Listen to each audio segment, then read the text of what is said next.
Make sure y'all stay on point with the Puncher's Point.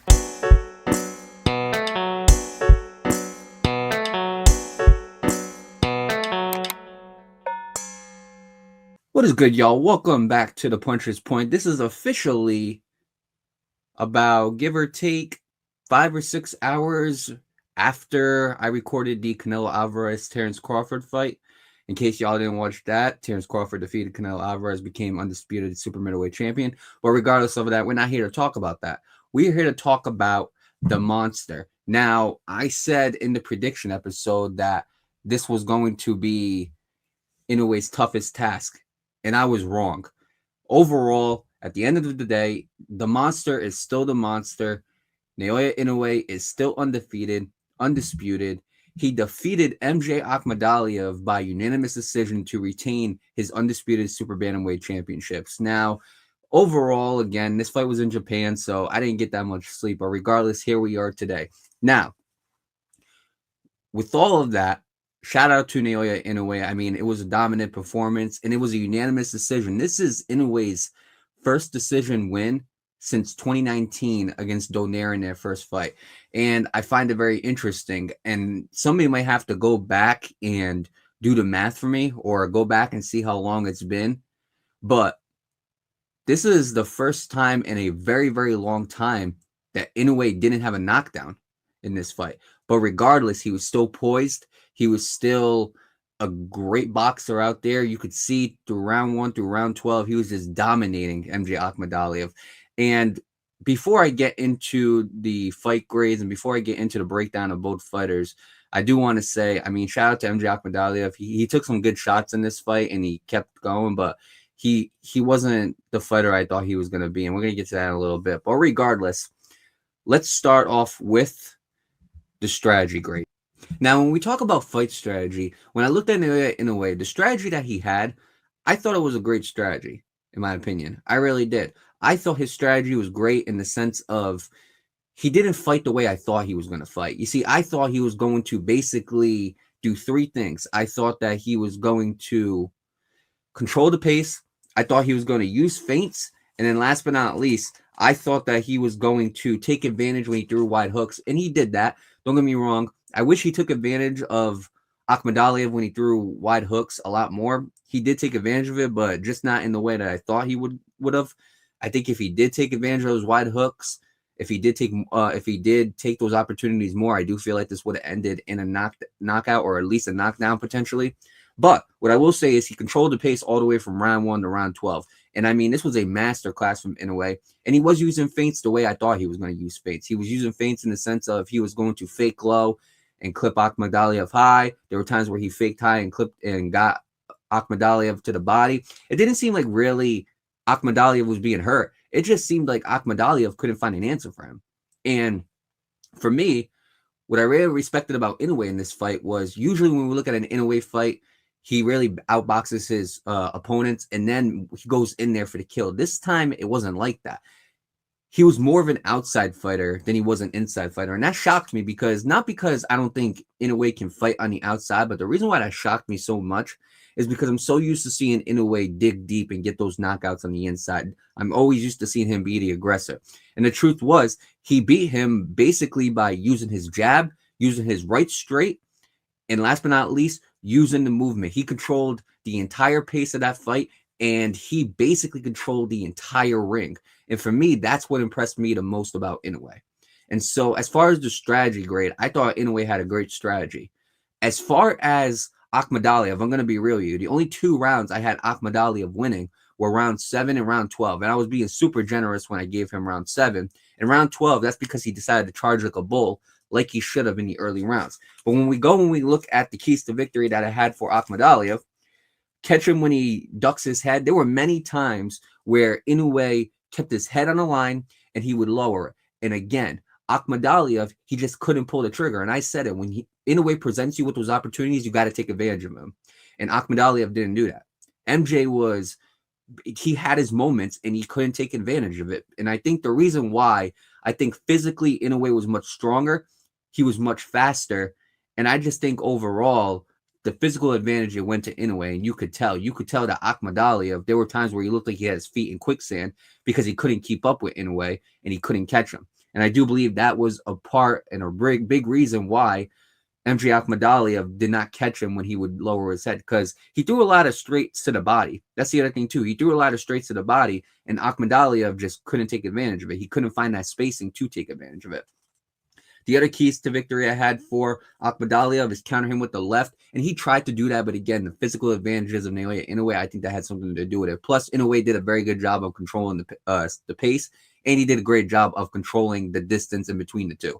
So overall, I just feel like Inoue's masterclass at boxing was just too much for Akhmadaliev to even take advantage of it. And last but not least, attack the body on the inside.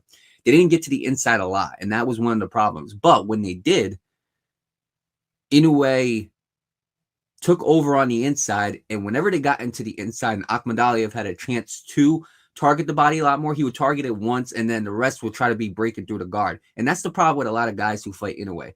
A lot of guys who fight Inoue, the problem that they have is they're always, it seems like whenever they fight Inoue, they try to break through the guard and they try to hurt Inoue. And I'm not saying Inoue can't be hurt, because he can. We've obviously seen him get knocked down twice.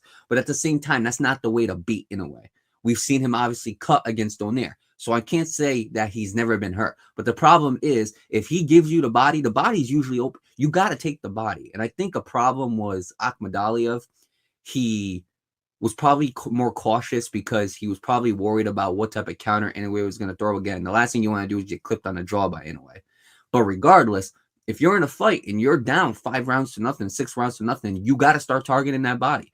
You have to start charging like a bull. You got to start taking more risks. And Akhmadaliev didn't do that. It just seemed like he was trying to outbox Inoue, which is the key. But clearly, his plan wasn't working, and he just kept trying to stick to it instead of going to what he knows, which is, I'm going to charge forward, I'm going to clip him, and then I'm basically going to use angles and cut him.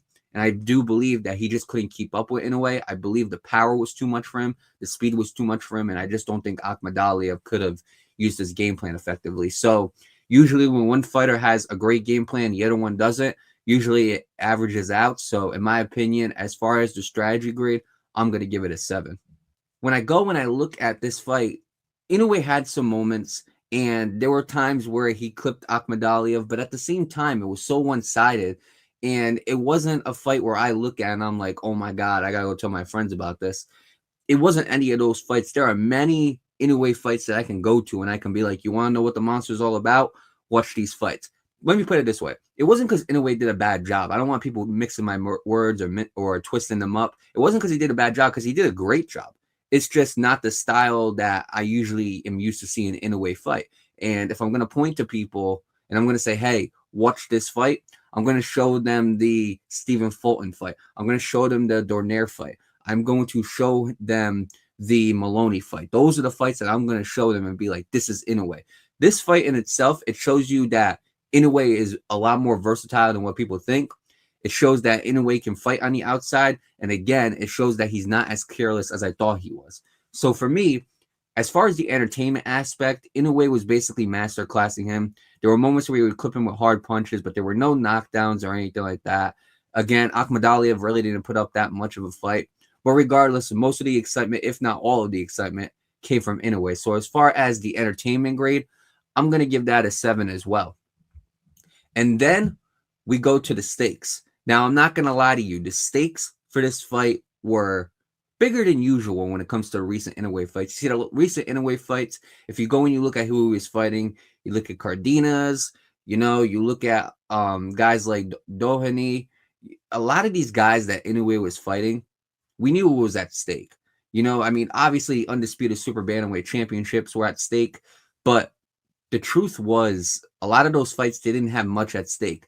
This is a fight where MJ has been calling out Inoue for a year. And when Inoue accepted the fight, I said, finally, a former world champion. And this is a guy that I do believe is going to give Inoue a lot more credibility. And it's not like Inoue doesn't have any credibility as is right now. I mean, let's be real. At worst, he's a top 3 pound-for-pound fighter. But overall, this fight right here, it helped Inoue in the sense of, okay, this guy's no slouch. MJ Akhmadaliev is no slouch. He only had one loss to Marlon Tapales, who was a former world champion. But again, Akhmadaliev was a former WBA and IBF super bantamweight champion. And then on top of that, this man is a former Olympic medalist. So when you really go and you break it down, Akhmadaliev, he is a very respectable opponent, has a very respectable amateur record as well. So for me, I do feel like this fight in itself, it was a lot more important than the other fights. And even with Akhmadaliev calling him out for a year, it added a little bit of hype for me, at least. It wasn't as promoted because everybody was talking about Canelo versus Crawford. However, this fight, again, in my opinion, as far as the stakes, they were a decent amount online. There was the Super Bantamweight Championships. There was Akhmadaliev being a worthy opponent. How's Inoue going to do against a tougher threat? So in my opinion, as far as stakes, I'm going to give it an 8.5. And then last but not least, the impact. How does this impact the sport of boxing or the division? Well, I'm going to say this right now. After what Terence Crawford did, Inoue is not going to be number one pound for pound. Let's keep it a buck. So Inoue will not be number one pound for pound. However, how does this impact the division? We can focus on that. In my opinion, it impacts the division because Inoue is still undisputed champion. Now, whether or not he wants to bump up to the next weight class or not, who knows? But regardless, the reason why I say the impact is relatively high is because there was a guy in this crowd and he acknowledged him. And this is a guy that I believe has the tools and possibly as of right now has the best chance out of anybody up until 130 to defeat Inoue.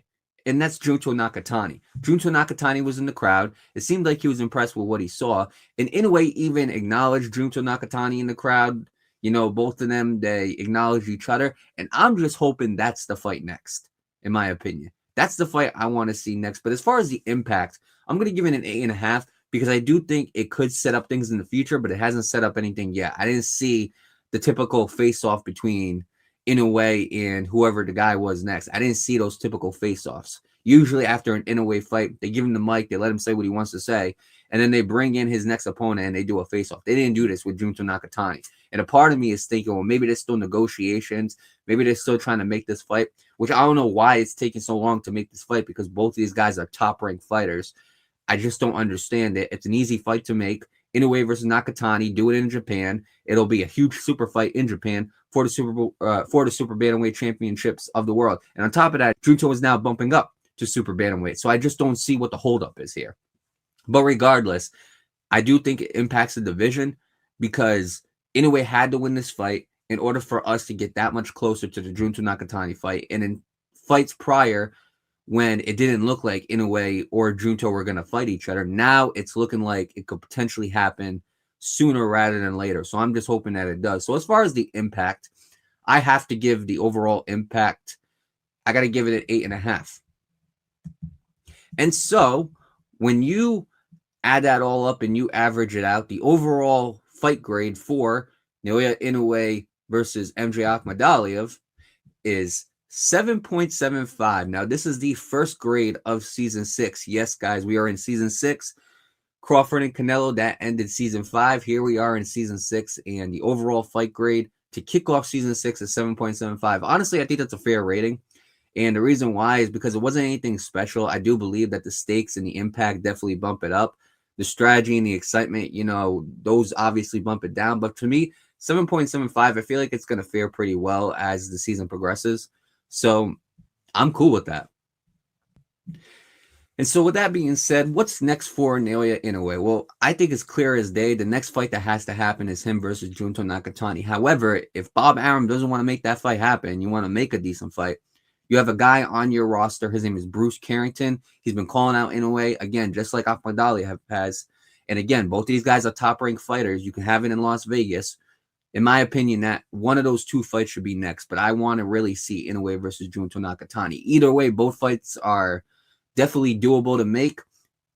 And overall, that's the fight I want to see. Clearly, Inoue is the A side, so make those fights happen. I'm sure Junto wants to fight Inoue. I'm sure Carrington wants to fight him. I know Carrington wants to fight him because he's been doing nothing but calling him out. And I'm sure Inoue is game for whoever. So at the end of the day, Inoue's management team and Top Rank, they got to come together. They got to start making some big fights happen. This is a good start. him and MJ, this is a good start. But in my opinion, we need to see more. So I do think that the next fight needs to be either Bruce Carrington or Junto Nakatani. I don't want to see no more tune-up fights. I don't want to see no more fights where I know Inoue is going to win. I want to see him start fighting guys like Junto Nakatani. And so, with that being said, I say it's time for us to log out. Again, congratulations to Naoya Inoue on his impressive victory against MJ Akhmadaliev. This is the first time he's went to decision since 2019. This might be one of the first fights he's had where he hasn't knocked down his opponent, but regardless, it was still a dominant performance. In my opinion, I was really struggling and toggling with whether or not to pick decision or knockout, but I gave Inoue the benefit of the doubt, so I said 11th round KO. But I'm not surprised it went the distance either, just because I knew MJ Akhmadaliev had a chin. I knew that he wasn't gonna lie down easy. So overall, congratulations to Inoue. Akhmadaliev needs to go back to the drawing board, keep his head up, and overall, I'm just hoping that we get to see bigger fights from Inoue from here on out. And with that being said, it's time for us to log out. Make sure y'all continue to tune into the Puncher's Point. If y'all haven't checked it out yet, what are you doing? Make sure y'all go definitely check out Terrence Crawford defeating Canelo Alvarez on my channel. Make sure y'all definitely check out that post-fight episode. And overall, we're going to have a lot more prediction episodes along the way. We're going to have a lot more post-fight episodes along the way, a lot more news updates, breaks, all that type of stuff. So with that being said, make sure y'all continue to tune into the Puncher's Point on YouTube. Make sure y'all continue to tune in on the podcast on all podcast platforms. Make sure y'all continue to tune into the Puncher's Point on all the social medias. And last but not least, make sure y'all stay on point with the Puncher's Point.